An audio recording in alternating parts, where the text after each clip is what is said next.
this and why these kinds of things are important is for that reason. Right? That you and I, as sons and daughters of God, as Catholics, as Christians, what we say to be true in our life is there's a lot of stuff going on under the hood.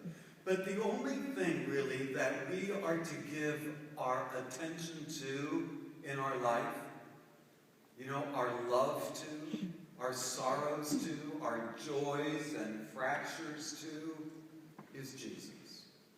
That is it. Sometimes in the church we have a tendency to make things more complicated than they need to be. I oftentimes, we're going to get into this later on in mission, but look at reconciliation, the sacrament. Such a beautiful sacrament, and yet we've kind of complicated it in many ways with all the stuff and prayers and this and that, when it should be so incredibly easy and beautiful. Like our faith. So our faith is about what? Moving and giving attention to the Lord. So, the theme of these 3 nights of mission together is this.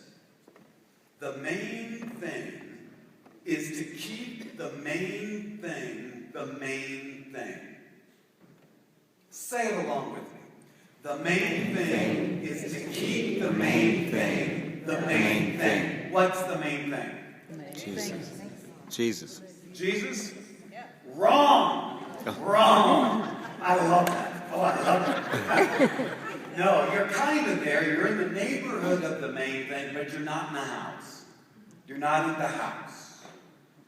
The house, the main thing, is relationship with Jesus.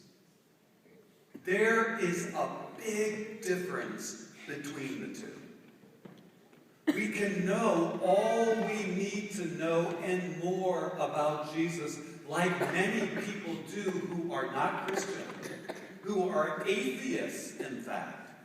And they know, I've talked to some, they know more about God and Jesus than many Christians do, but they don't believe in him and they have no relationship with him. So you might know who God is, who Jesus is, but if your life is not turned to him in friendship, you do not know him. And if you do not know him, you are not a disciple of Jesus.